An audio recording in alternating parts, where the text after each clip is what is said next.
Hello, everyone, and welcome to this last but not least keynote session of Cyber Science 2020. The theme of the day is data science and emerging technologies. And we have the pleasure of welcoming Dr. Siôn Lloyd from the Internet Corporation for Assigned Names and Numbers. Welcome, Siôn. Hi there, thank you very much. Siôn is a member of the Internet Identifiers Security, Stability, and Resilience team at ICANN. Siôn's work is currently focused on understanding the ways in which bad actors are making use of the global COVID-19 pandemic to promote their campaigns, specifically around the misuse on of the domain name system. He has worked in the domain name industry for over 20 years and spent most of this time researching the use and misuse of DNS systems from a security point of view. So, Siôn, I'm sure you have lots of interesting things to share with us today. So I won't steal any more of the time attached to this for this keynote session, and I'll hand over to you. I'll be in the background if you need anything, and then we just leave the questions at the end of your presentation. For the attendees, please make sure that you ask the questions using the Q&A features that you see at the bottom of the screen. Thanks, Siôn. Over to you. Thank you very much. And thank you very much, everyone, for listening to what we have to say here.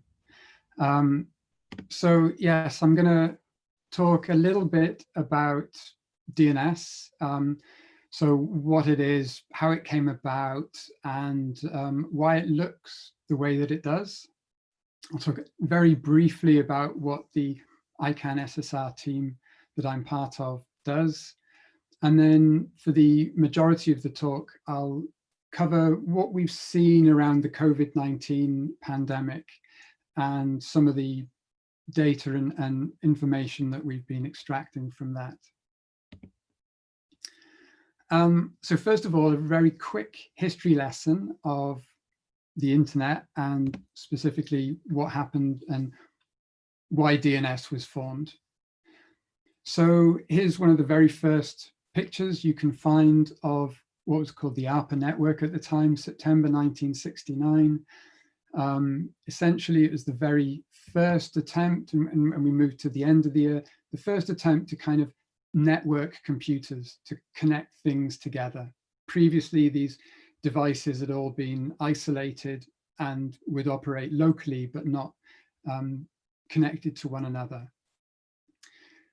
So here we see the end of 1969. This is very much a test bed. There's 4 machines connected together here. We've got the University of Utah, the Stanford Research Institute, University of California, Santa Barbara, and University of California, Los Angeles. And the story goes that the first attempt to sort of communicate between 2 machines was between UCLA and Stanford Research Institute. And they got as far as the first 2 characters of typing login before the system crashed. So it was a pretty slow start, but this is really the formation of what we have today and what we call the internet. Moving ahead to September 1973, you can see this thing has really grown. We've still got academic institutes and research institutes taking part. So this isn't the commercial internet or networking that we see today. This is still very much academics, people communicating, sharing research, sharing data, and so on.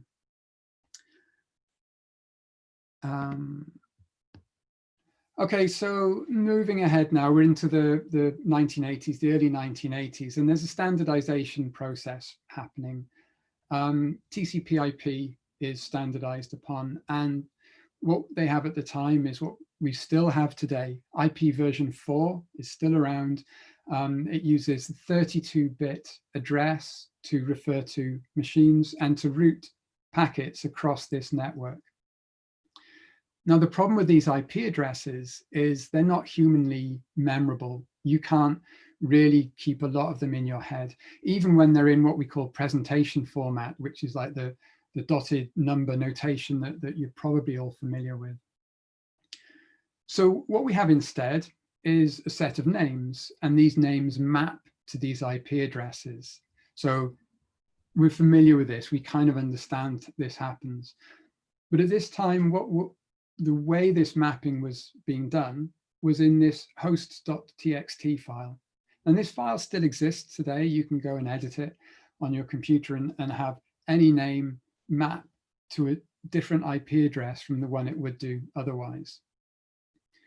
And this file is maintained by the Stanford Research Institute. So if I want to add my machine to this network and have people able to refer to it via its name, I have to send an email to someone at the Stanford Research Institute with the new details in it. They will add that to the host.txt file. That will be published, and then overnight people can copy that file via FTP onto their own machines with my additions added to it, so people can now communicate with my machine via a name rather than having to know the IP address. And this works, this absolutely works, but it doesn't scale. And it doesn't scale when you start having hundreds, thousands of machines on the internet. So something else has to take its place. Something has to be given the task of maintaining this host.txt file.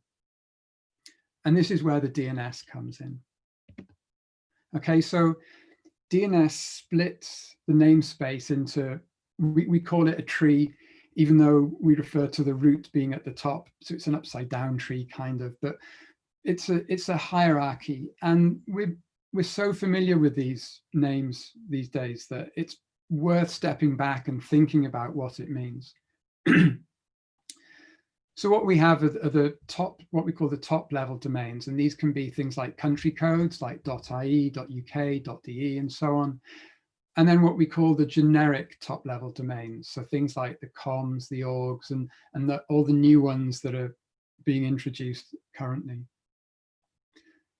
Below that, we have what we refer to as second level domains. These can be separate items entirely, or they can also act as top levels in themselves. There's no strict enforcement of any rules. The only rule is that it's a hierarchy. So every time you go down a level in the naming tree, you're potentially moving into a namespace that is owned and administered by someone else.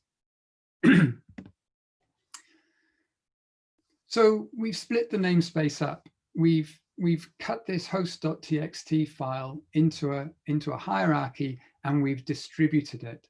We've moved it out so that rather than one person having to maintain a full copy of it and make all the edits necessary for all the machines that are listed in it, you can push that administration out to the person who needs to do that.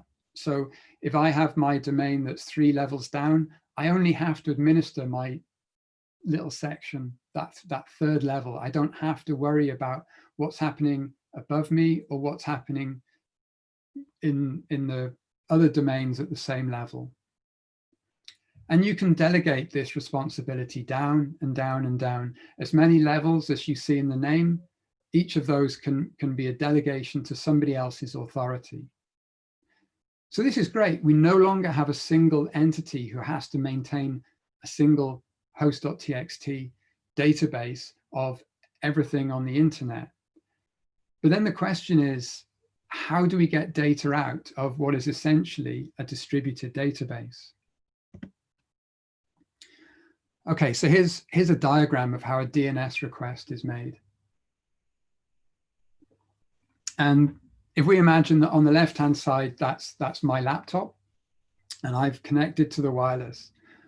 And when that happened, I got assigned a number of things. The first thing I'll get is my own IP address so that packets can be routed back to my laptop across the network.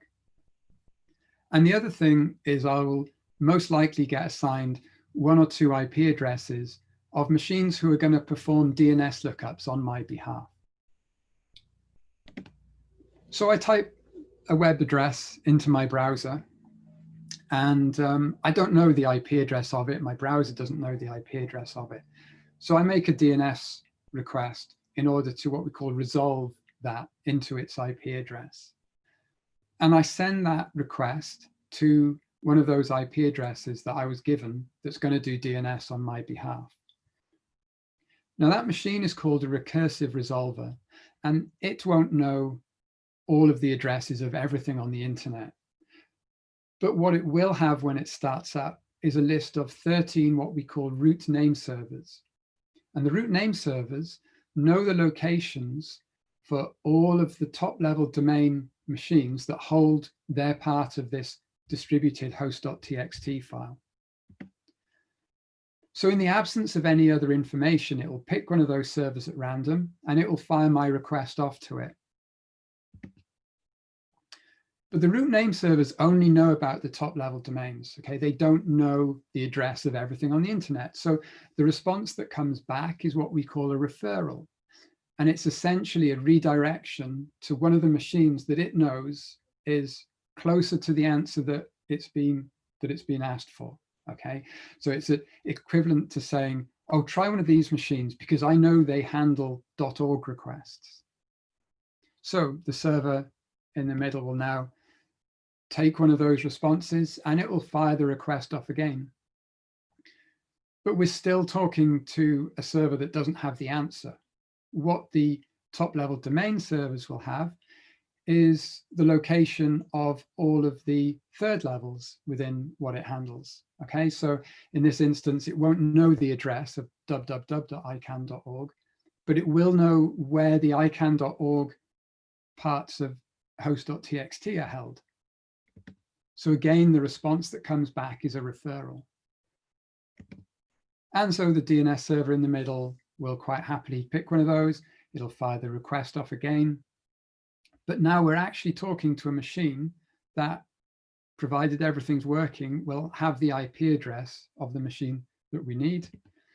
It will return that, and then that can be sent back to my browser and the web page can be loaded up. Typically, that whole process will happen in a few hundred milliseconds. It really does depend on how big the loops are and stuff, but it's really quick. It doesn't actually interrupt your browsing process in any way.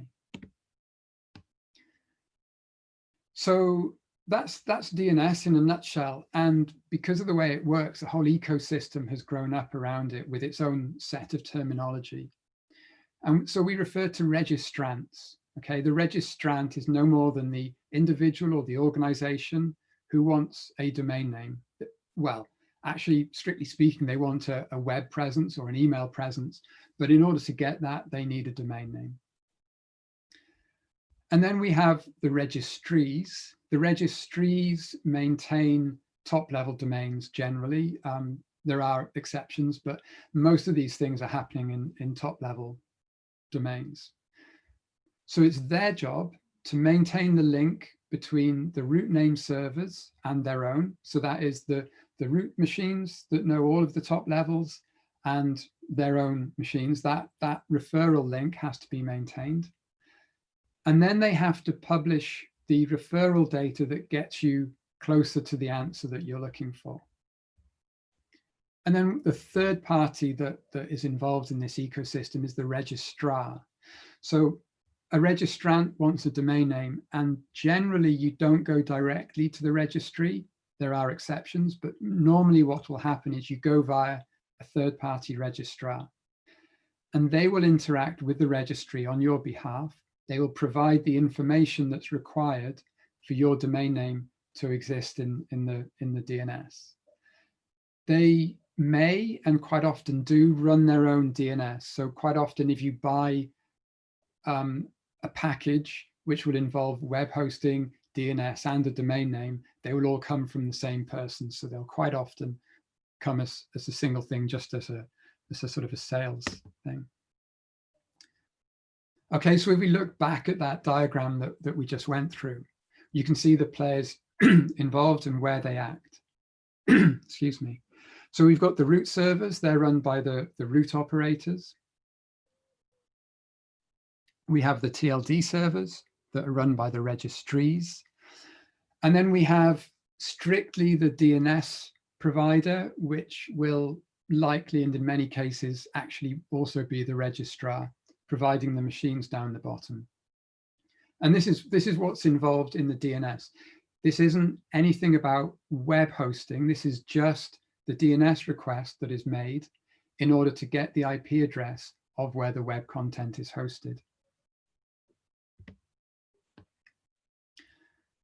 So we can have a look at where in this system the team I work in fits. So I work, as you've heard, in the security, stability, and resilience team within ICANN.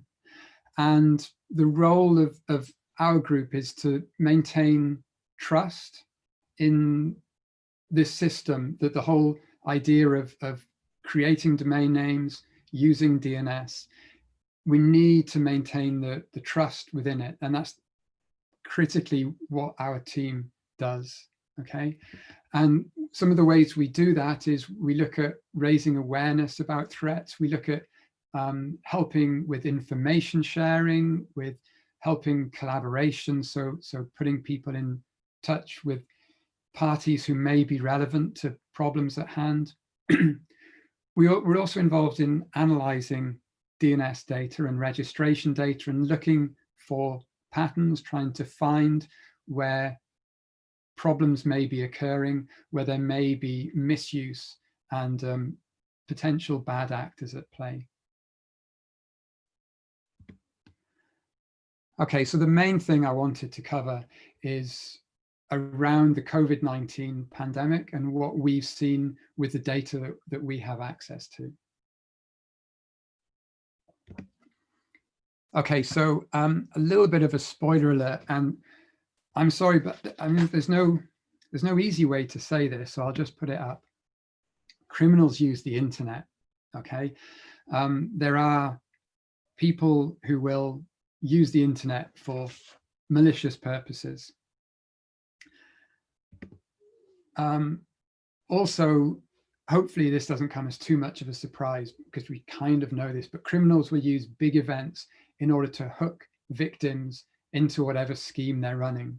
So whatever campaign is ongoing, if it's somehow related to a big news story, then the take up of it, the number of clicks they may get will be increased.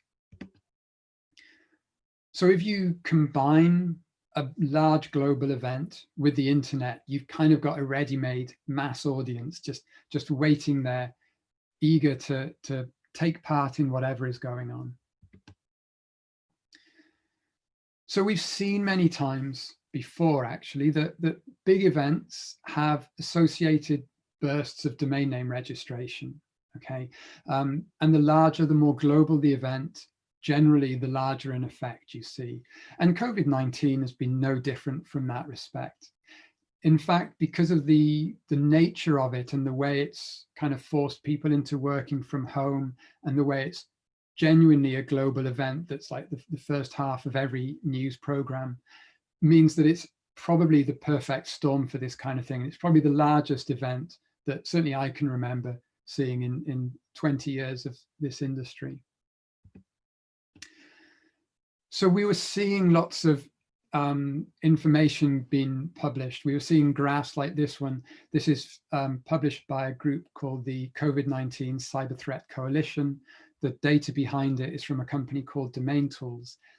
And it's showing the number of registrations that look like they're related to this event.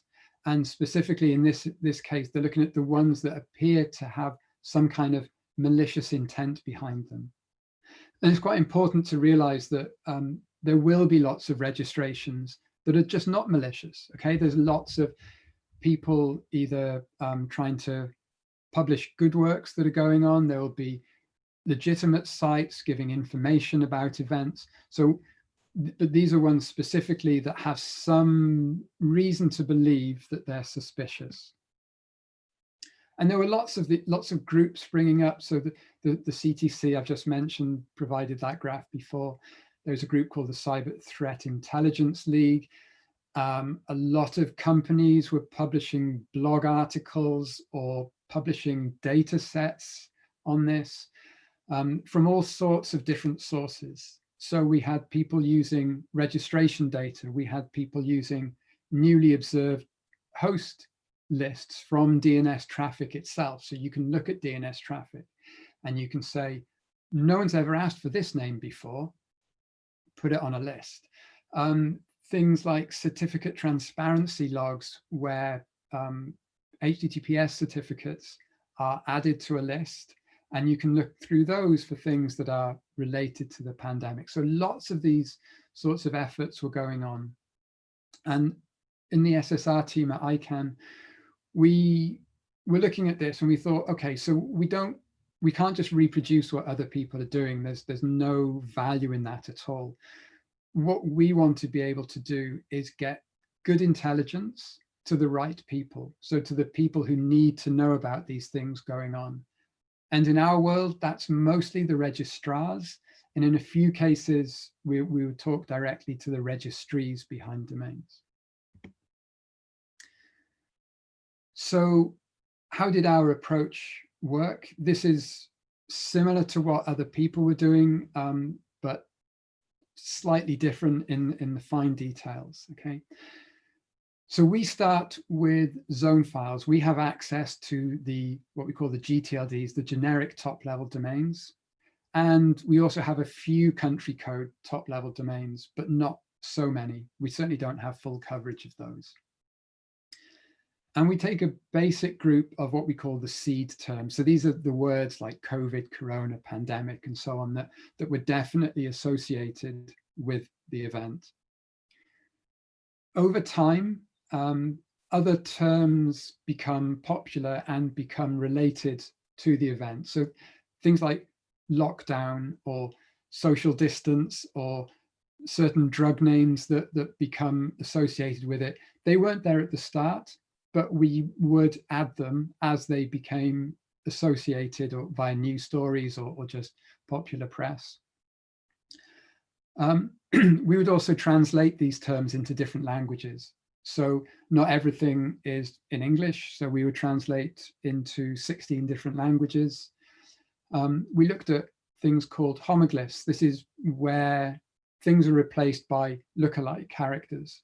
So we looked at transpositions, we looked at vowel swaps, all the kinds of tricks people play to have domains that look like something but are actually different.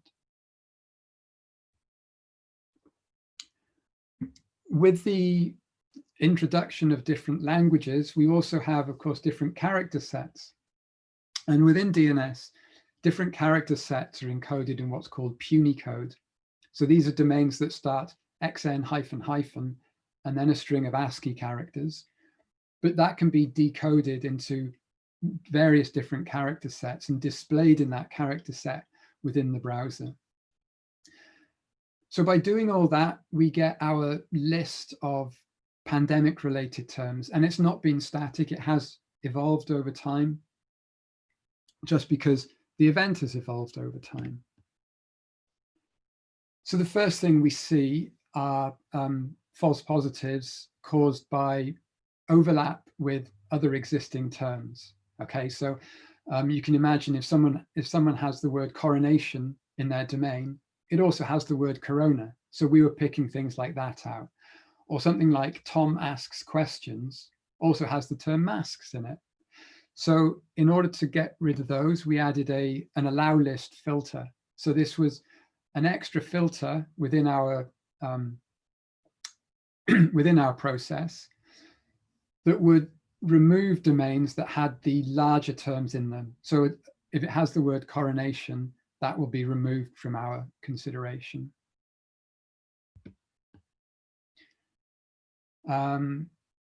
Yes, I think I've talked about this mostly. Homoglyphs, you can really go to town on this. You can do lots of different transpositions, omissions, vowel swaps. So you really can explode your list of terms that you're looking for very, very quickly if you do a sort of comprehensive sweep on that. So with all of those in place, this is what we saw. So this is from the beginning of January to the beginning of June. And it looks very similar to that graph we saw earlier. Okay, so fairly flat throughout January, February, into the middle of March, things start picking up. And then there's a huge spike, which has since then slowly started decaying away. And in fact, now in the middle of June, we're almost back to those background levels that we were seeing through January and February. It really has fallen, right back down again. And so with everything that we looked at, we associated somewhere around 660,000 domains with this event. A lot of those, well, most of those were from homoglyphs, and when we looked at them, most of those were just false positives. So we would actually consider this to be our pipeline as it stands today, where we've dropped those sort of overly broad homoglyphs that we're throwing in more noise than signal. But essentially, it's largely the same. It's looking for terms and then filtering out things that we suspect are probably okay ahead of time. And with that process in place, we've identified around 170,000 domains that have been registered since the beginning of the year that look like they probably are associated with this event. So we can kind of break the data down even further. We can look at which of our terms have made the majority of our hits. And you can see that the top 3 terms account for over half of our hits, and the top 4 account for around 3/4 of the hits that we've seen. COVID, mask, corona, and virus are those broad ones. The terms mask and virus obviously have other connotations. So we've already got a source of false positives if we're trying to talk about just the COVID-19 pandemic. They can refer to many other different contexts. We can look at how the terms that we've been seeing have changed over time. So as you can see, we've got from March till the beginning of June. And you can see, for example, the term corona has apparently become a lot less prevalent over time. And the word COVID has kind of become more popular, or at least held its ground. And this just reflects the way the media is referring to the event. The term COVID-19 is far more common now than the term coronavirus. Both are still in use and both are still there, definitely, but the relative proportions have changed. We've also done a little bit of analysis on the sort of language breakdown we've seen.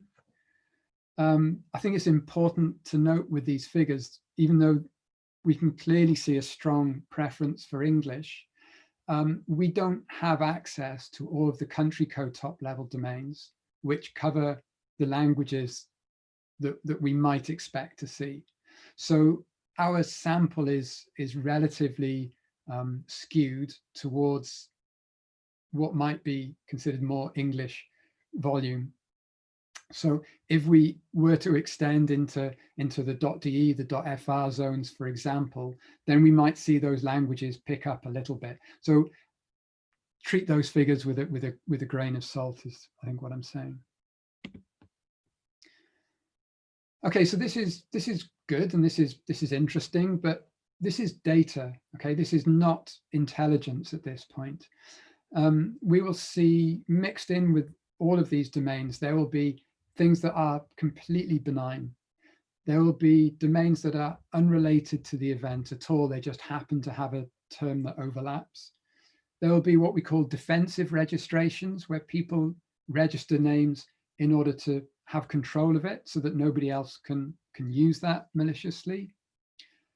There'll be what we call parked domains, and a parked domain in our ecosystem is where a registration is made but not immediately used.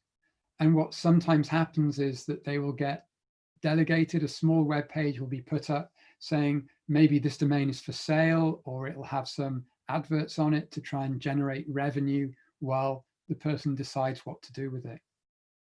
All of those things will be mixed in with anything that's actually malicious. So we need to turn this into good intelligence. So the first thing we had to think about is, what do we mean by good intelligence? Because it's not a one-size-fits-all situation. We have to ask, what is the intelligence going to be used for? Because there are various trade-offs you can make. You can ask, for example, what is the cost of getting it wrong versus the cost of doing nothing at all? Okay, do I need to protect certain things by including an allow list to make sure that even if something appears on our list of bad things, that actually it won't ever get acted upon? We have to ask, which is going to be worse, a false positive or a false negative? Because obviously there's a tuning involved with, you get a certain amount of evidence, so you have a certain confidence that something's bad. At what point do you draw the line and say, yes, I'm confident to say that's bad? We can gather a lot of evidence, and not all of it will have equal value. So a direct observation of a malicious behavior is worth a lot more than something that's a probabilistic risk score associated with something. And the other important thing to remember is that any intelligence we gather is only actually valid at a particular point in time. So something may be bad today, but get cleaned up and be good tomorrow, or the other way around. So in that equation, in that sort of tuning, we had to set the bar quite high, because what we're going to be doing is we're going to ask people to investigate these domains. We're going to send them to the registrar, for example, and they're going to have a resource cost associated with investigating that domain. We had to make sure that the information goes to the right people and that it has sufficient evidence for them to make a judgment on. So we chose to only use open source information when we're creating our reports. That means they can be sort of independently verified, that anyone can go and say, oh yeah, I can see the evidence that they're talking about. They're not just telling me something's bad with actually no way of me validating or corroborating that. We also wanted to provide any supporting data that might be required. So for example, a screenshot can be really valuable if you're saying that something's a phishing site, because if you see a fake login page, then it absolutely nails that down. So the first thing we would do is we would query the site VirusTotal, and I'm sure many of you are familiar with this site. You can go there via a web front end. There's also an API behind this, which is what we were using, but it contains all the same information. And essentially what it does is it takes an identifier, so a domain name or a URL, and it will look in various different engines for whether any of them would detect that entity as being malicious. So here's an example of a good domain. It's what you get if you look at VirusTotal itself via VirusTotal, as opposed to a malicious site where you start seeing the various different engines, as they call them, reporting the domain or the URL as being malicious. And sometimes you get a bit more information. It might be associated with phishing, or it might be associated with malware, for example. We have to be a little bit careful with the data coming back, because VirusTotal will tell us a lot of different things. And not all of it will reflect badly on the domain name itself, because here's a bunch of files that are very strongly detected to be malware that communicate with the site VirusTotal itself. It doesn't mean the site VirusTotal is bad. It just means that it's used by malware, possibly to check its network connection to see that it's connected to the internet. We also use the AlicnVault Open Threat Exchange. This is a really good site where people can upload what they refer to as pulses. And pulses are aggregations of indicators of compromise, of threat intelligence. So here we see an example with a whole list of domains, hosts, URLs, and so on, that the CTC has associated with the COVID-19 event. So provided we know who has uploaded the list that we're looking at, and that we know that their vetting procedure is solid enough that we will regard that as credible evidence, we can incorporate that into our system as well. Fish tanks are really useful sites, been around for ages. And the really nice thing about fish tank is, again, people will validate these things. So people will check it by hand and confirm that it's definitely phishing. And finally, we use the Google Safe Browsing API. Google Safe Browsing, we do get the sort of binary, is it listed, is it not, from VirusTotal. But by calling the API, we get a little bit more context. So we know what platforms are being attacked and whether it's a social engineering attack or malware or phishing, whatever. You get just a little bit more context that we can provide on in our report. So putting all that together, we have this kind of flow. So we start with zone files. We have our initial filter. We look it up against a whole bunch of those APIs that we just listed. We also have allow lists, so lists of known good entities as well, because it's really important we don't start reporting things like if the WHO spun up a site to give valuable information about the COVID-19 event, we certainly don't want to be listing that, even if it were included in one of the threat intelligence APIs that we queried. Now, assuming we get to a point where there's sufficient evidence to continue, we start gathering other information, so other background information. We make a DNS lookup, because what we find is a lot of these domains, other people are doing similar things to us, and they've already been reported as malicious. And quite often they'll already have been removed. And if they've been removed and they're no longer playing a part in DNS, then they can't actually do any harm. So we don't want to be reporting those and filling abuse teams' inboxes with reports of things that they've already dealt with. We can look at geolocation. We can look at, like I say earlier, grabbing screenshots and so on. So we build a little package of data, a little package of information that we can form into a report and then submit to either the registrar or the registry in the event of it being in one of the country code top level domains that we have. So here's a little bit of one of those reports and what it might look like. And you can see we've got the timestamps that we've validated this information. We've got the URLs you can go to corroborate this information yourself, and all of the supporting detail. So which engines reported it within VirusTotal, for example, or what was returned from the Google Safe Browsing API. Really, the idea is that if we can give all of the information people need, then they can make the decision that much more easily. They don't have to go hunting this stuff down themselves. It's all there presented for them. So when we put all of that together, what we were finding was that at each gate that we're dropping domains, that we're filtering things out, we're losing roughly an order of magnitude each time. Okay, so we were seeing thousands of new registrations per day. I think the peak we saw was about 4,500 earlier on. It's down to a few hundred currently. But even at those times, at those peak levels, we would only see reports on a few hundred. Okay, so we've already lost an order of magnitude. And then when we talk about having a report, one report from an engine that we're not completely sure of wouldn't be enough for us to send on a report. So we would need multiple reports from certain people, or at least some level of credible evidence in order for us to send those. And at that point, we're talking about tens of registrations per day.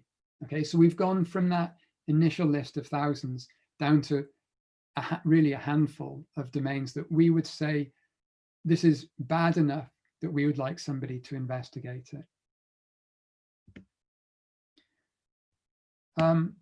So in conclusion, as a bit of a whirlwind talk, but you can see that the DNS, it was born in the 1980s to a very different world to the one that we have today.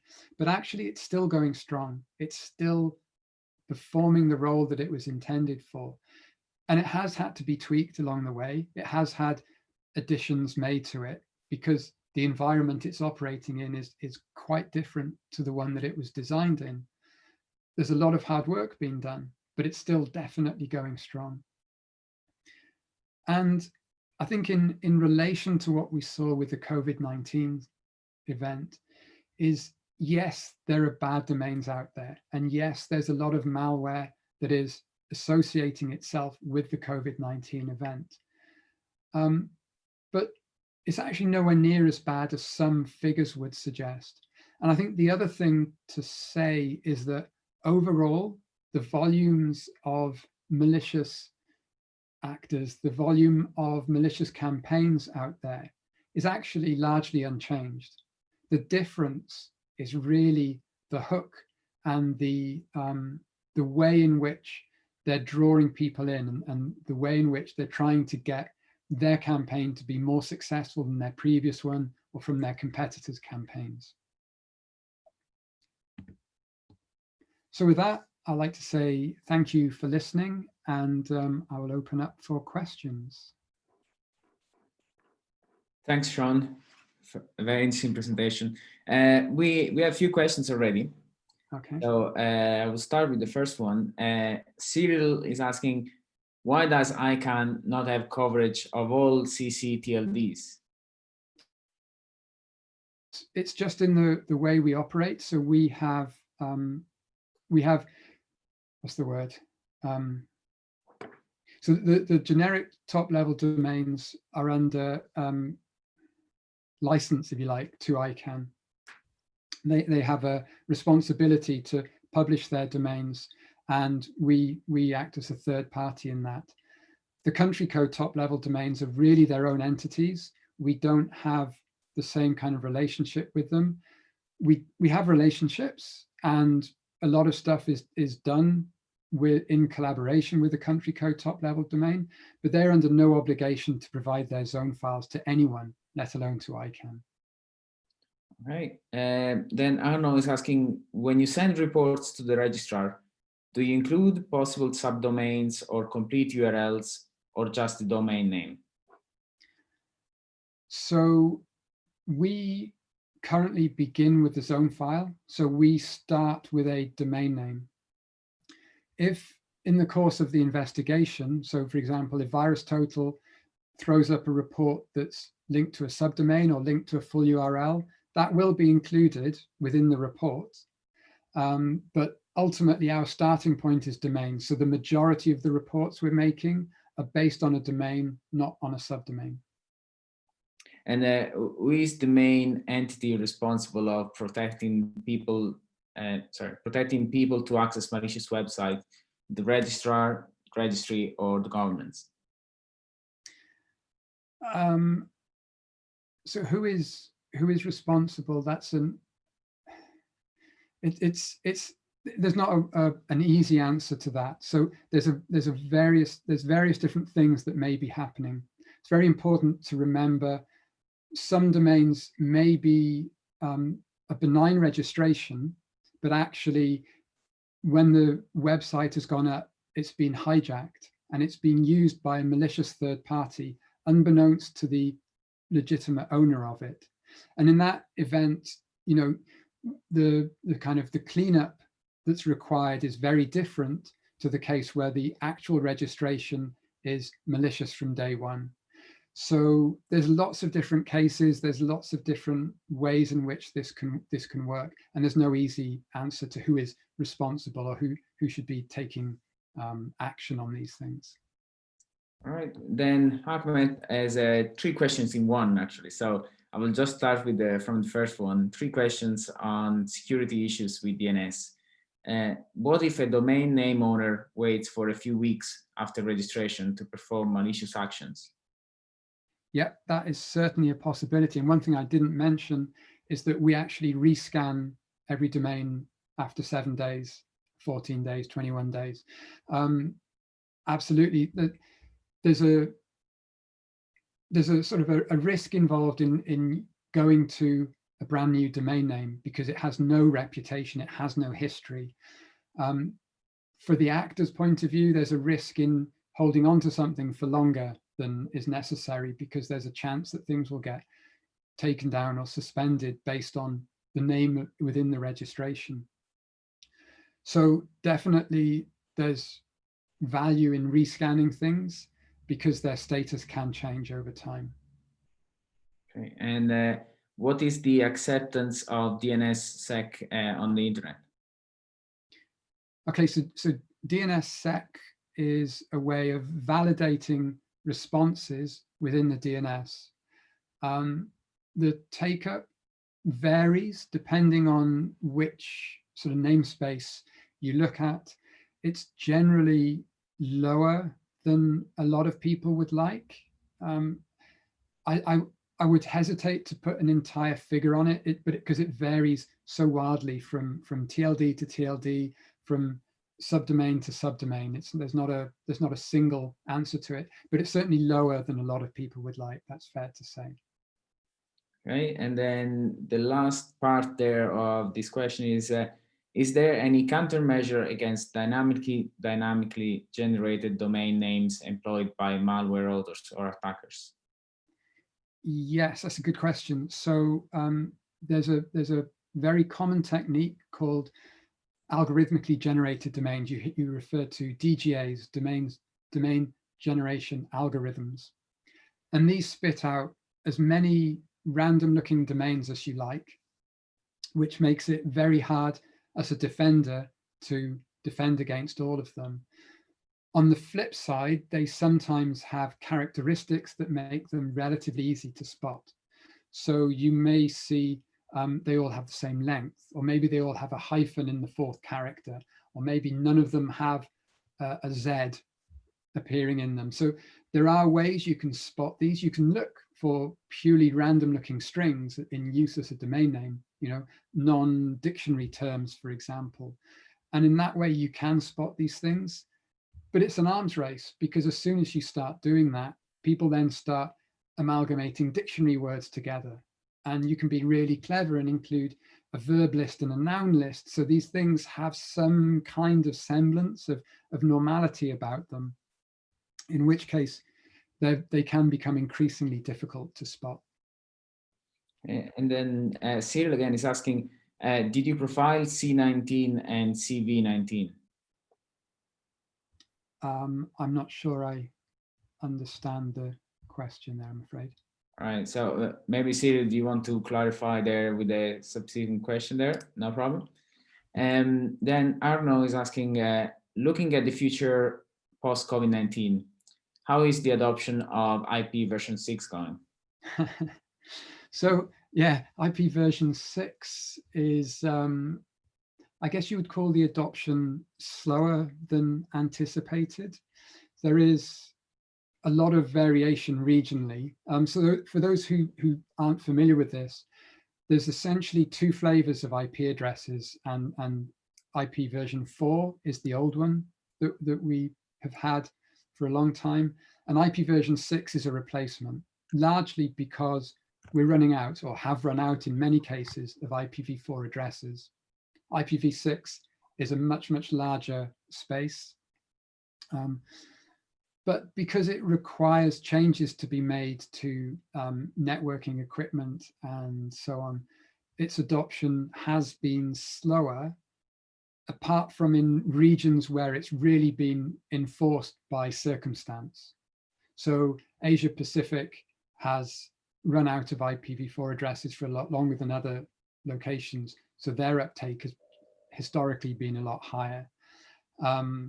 It's higher in certain areas because if you come in as a new player, it's very hard to get an IPv4 address, or they're very expensive. So then you're almost forced into using IPv6 and having a very small amount of IPv4 for your presence in that space. I'm not sure that COVID-19 will affect that migration in any appreciable way. Okay, we have a clarification there compared to the previous question, which is essentially, in your research regarding the list of words that you had to update, and did you filter or profile the words C19 or CV19? Okay, specifically, no, we didn't. We didn't have very short terms in our lists because, unfortunately, the shorter the term you use, the higher your chance of false positives. Obviously, it's certainly something we could look at in retrospect. And what we've done is when new terms have come to prominence, we add them, but then we backdate the process back to beginning of the year so that we've got that kind of background before the event really started and came to prominence. Okay, and then we have a question from Tim. So are there any policy or contractual restrictions on organizations that capture DNS change events and store this type of information? This type of information is clearly useful both to attackers and defenders, but arguably more attackers currently make use of it than defenders. Is anyone considering this threat from a policy perspective? So this is, I guess, a question about the use of data. Generally, what you see when you get access to DNS data is the source address is that recursive resolver that sits in the middle of that diagram that we looked at. And you get the source address and you get the queries that it's making. There's obviously some associated concerns with things like GDPR. Do you consider that IP address to be PII? You have to be careful, certainly, about how you use that data, what you do with it, and who has access to it. As to whether there are sort of wider ranging policy or contractual restrictions, that's largely down to the organization, where they're based, what jurisdiction they might be acting under. Clearly, GDPR is a consideration. So quite often what people will do is they won't provide the source IP. They will only provide the list of things that have been queried. And sometimes there's even a filter in front of that. So the stuff that we were seeing around the COVID-19 wasn't the full list of things that had been queried. It was just the COVID-19 related things. And the question there is whether it's more valuable to someone who is doing research, whether it can do more good than potential harm that list might provide as well. Right. So I think we exhausted all the questions. So Siôn, I would like to thank you again for joining us today and for sharing all these interesting insights with us. It's been a great pleasure to have you with us. Pleasure for me. Thank you very much. So for all the attendees, we'll be back at 5 p.m. UK time, so GMT +1, with the last 3 paper presentations, followed by the closing plenary session of the conference. So see you again online in an hour and a bit. Thank you.